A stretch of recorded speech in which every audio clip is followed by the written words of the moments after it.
துணை முதலமைச்சர் பதவி தொடர்பான செய்திகள் வதந்திகளே என்று கூறிய உதயநிதி பொறுப்புகள் குறித்து முதலமைச்சர் முடிவெடுப்பார் என்று தெரிவித்திருக்கிறார்.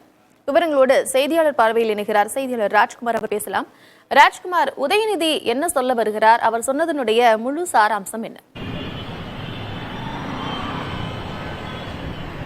கார்த்திகா, மக்களவை தேர்தல் முடிவுக்கு பிறகு தமிழகத்தில் குறிப்பாக தமிழக அமைச்சரவை மாற்றம் இருக்கும். அதே போன்று அமைச்சர் உதயநிதி ஸ்டாலினுக்கு துணை முதலமைச்சர் பொறுப்பு வழங்கப்படும் என்று கட்சி நிர்வாகிகள் தரப்பிலிருந்து பரவலாக பேசப்பட்டு வந்தது. குறிப்பாக மக்களவை தேர்தல் முடிவுகளின் போது திமுக உள்ளிட்ட கூட்டணி கட்சிகளுக்கு அமைச்சர் உதயநிதி ஸ்டாலின் அனைத்து தொகுதியிலுமே பரப்புரை செய்தார். அதே போன்று திமுக கூட்டணி தமிழகம் புதுச்சேரியில் 40 தொகுதிகளிலும் வெற்றி பெற்றது. அதனைத் தொடர்ந்து விக்கிரவாண்டி இடைத்தேர்தலிலும் அமைச்சர் உதயநிதி ஸ்டாலின் பரப்புரை மேற்கொண்டார். திமுக வேட்பாளர் தான் வெற்றி பெற்றார்.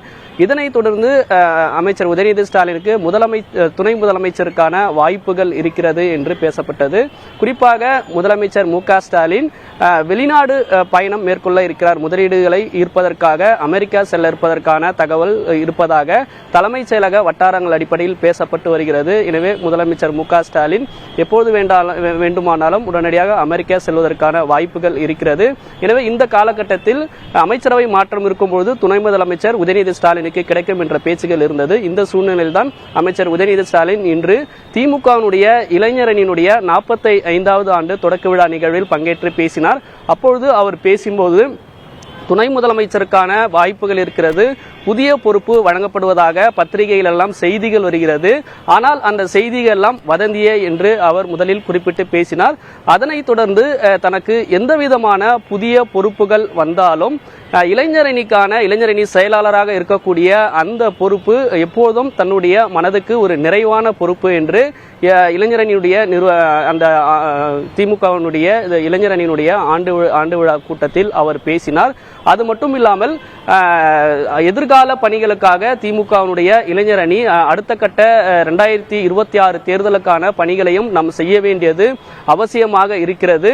எனவே தற்போது இளைஞரணி செயலாளராக இருந்து தன்னுடைய பணிகளை மிக சிறப்பாக செய்து வருவதாகவும் தெரிவித்தார். இந்த நிகழ்ச்சி முடிந்ததுக்கு பிறகு நாம் செய்தியாளர்கள் எல்லாம் அமைச்சர் உதயநிதி ஸ்டாலினிடம் கேள்வி எழுப்பினோம். உங்களுக்கு பொறுப்புகள் மாற்றப்பட இருக்கிறதா என்ற கேள்வியை எழுப்பினோம். அப்பொழுது அவர் குறிப்பிடும் பொழுது பொறுப்புகள் மாற்றம் குறித்து முதலமைச்சர் மு.க. ஸ்டாலின் தான் அதற்கான முடிவை எடுப்பார் என்ற பதில் அவர் அளித்திருந்தார்.